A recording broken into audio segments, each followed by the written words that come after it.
Partha, you belong to me, and I and my people are all yours. If someone hates you, that means they hate me too. You are Nara and I am the Narayana. You are no different from me. Why Krishna had to say this to Arjuna? What had caused such anger in the heart of Krishna Paramatma? Jai Shriman Narayana. Hello everyone, I am the Pauranika. Welcome to the 74th episode of Mahabharata. While Pandavas were living in Kamyakavana, Krishna, along with the Bhoja, Vrishni and Andhaka warriors, Drishtadhyumna, king of Chedi Drishtaketu and sons of Kekaya, met them there and asked Yudhishthira to suggest them on what needs to be done. Krishna then angrily said, Yudhishthira, the earth will see the end of Duryodhana, Karna, Shakuni and Dushasana and all their followers. We will defeat them and coronate you as the king again. People who live on hurting others deserves it.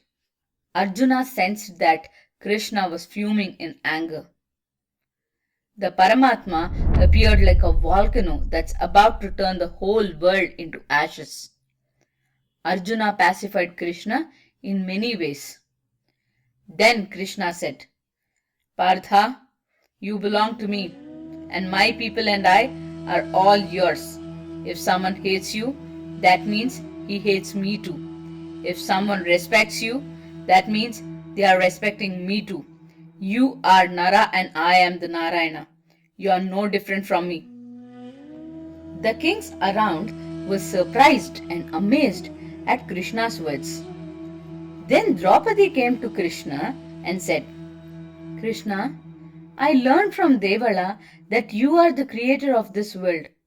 I am the wife of Pandavas, sister of a warrior like Drishtadhyumna. I am your friend. Despite all this, Dushasana had the audacity to drag me into the Sabha.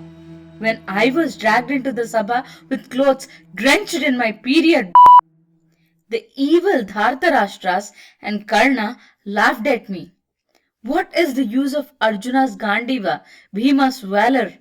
What is the use of 5 husbands who cannot protect me?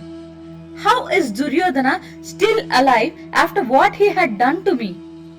I have no one, neither husbands nor siblings, not even you. I have no one, she cried. Krishna consoled her and said, Bhavini, the ones who caused you such agony will face defeat in the hands of Arjuna. Draupadi, I am giving you my word. Arjuna's arrows will rip them apart and I will do everything in my power to help Pandavas in the battle. Then Draupadi looked at Arjuna between her sobs. Then Arjuna said, Draupadi, please do not cry. It will definitely happen. Then Krishna said, Raja, if I were near you in Dwaraka, this would not have happened. Even if the Kauravas, Dhritarashtra, King Duryodhana do not welcome me, I would have stopped the gamble. When I returned to Dwaraka, I heard everything from Satyaki and was disheartened. Then Yudhishthira asked, Krishna, why couldn't you come? Where were you then? Then Krishna said, when I was not in Dwaraka, Salva was on his plane named Saubha. He attacked the Vrishnis and caused chaos. My sons Pradyumna and Samba controlled him and I finally ended him. I was in the battle with Salva. Yudhishthira asked for a complete account of the battle and Krishna explained it to them. After spending some time there, Krishna took leave from the Pandavas and along with Abhimanyu and Subhadra went to Dwaraka. Later, Drishtadhyumna left too, along with the sons of Draupadi. Even Drishtaketu, the king of Chedi, left along with his sister and Nakula's wives, Karenumati. From there, the Pandavas decided to move.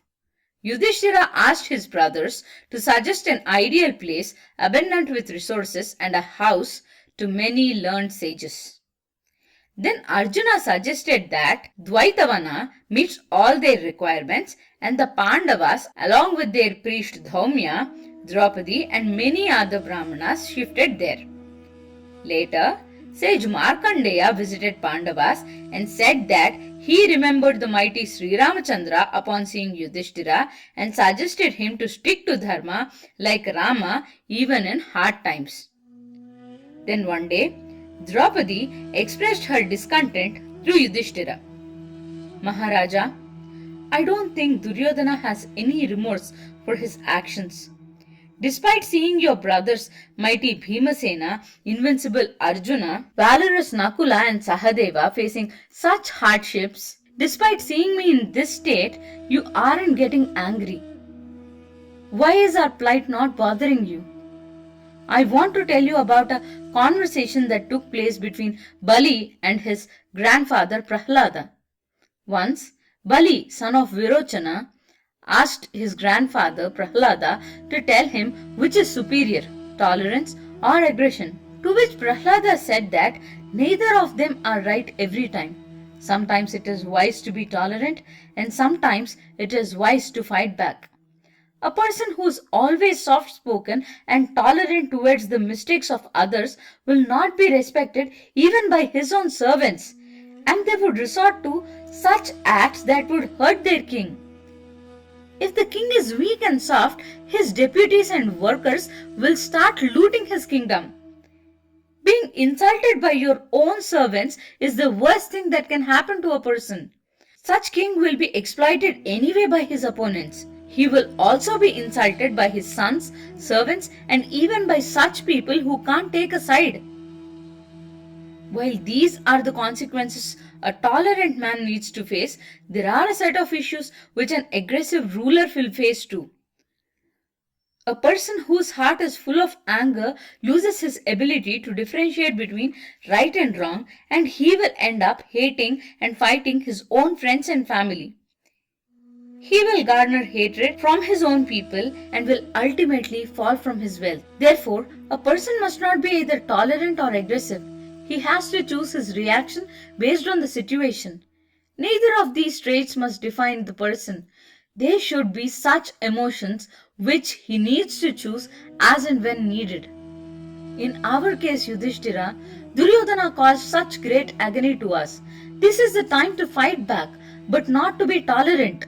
The world will laugh at you if you preach patience at this point of time. I don't understand how you are not angry at our situation. You have done great donations and performed many yagas. Do you think you deserve this? Asked Draupadi. Then Yudhishthira said, Draupadi, while you spoke really well, let me tell you, I did not do the donations or perform the yagas expecting results. I did those because I have to. I'm just following Dharma as that is my duty. When you follow Dharma, the results of it may not show immediately, but they will definitely do. We must not suspect Dharma or Ishvara. Then Draupadi said, Raja, I'm not suspecting or insulting Dharma. I'm speaking here as a victim. I'm not suspecting if karma gives a result or not. At this time, we lost our kingdom and we are suffering. If you do your karma and follow Dharma, this suffering shall go away. Isn't it the Dharma of a Kshatriya to fight the enemy? Bhima rose up impatiently and said, Brother, find a way to obtain our kingdom by being in the folds of Dharma. Duryodhana did not win our kingdom by valor. He obtained it through deceit. A kingdom protected by Arjuna cannot be defeated even by Indra. We are bearing the suffering as you decided to do so. That's why we did not kill Dhartarashtra's as that's your will. None of us, including Krishna, Abhimanyu or our supporters, accept this Vanavasa. You always say Dharma, Dharma and follow the rules. Is it just that? Or the hopelessness is making you think of yourself as an incompetent person? Your patience and tolerance is being considered by the sons of Dhritarashtra as your weakness. Brother, you're beyond all this. You are a capable king. You are valorous and kind.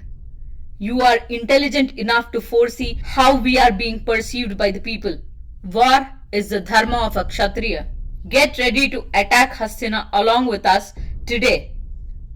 Our supporters will join us. The warriors of Vrishni, Kaikeya and Srinjaya will fight along with us.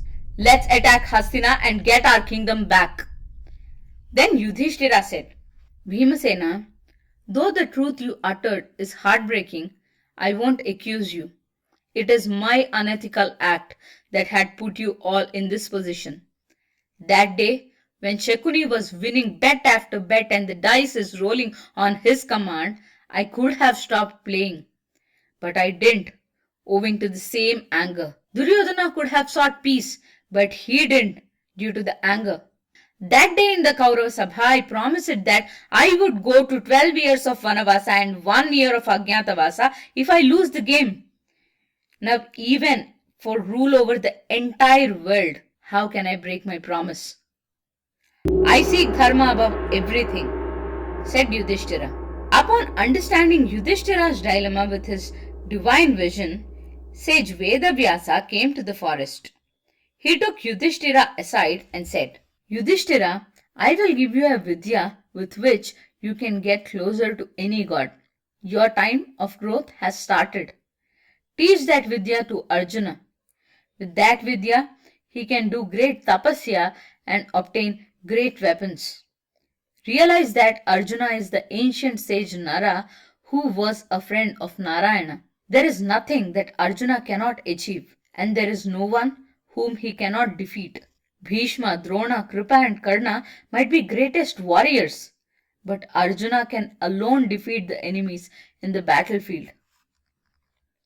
Vyasa said so and gave the mantra to Yudhishthira. Thank you. Jai Sriman Narayana.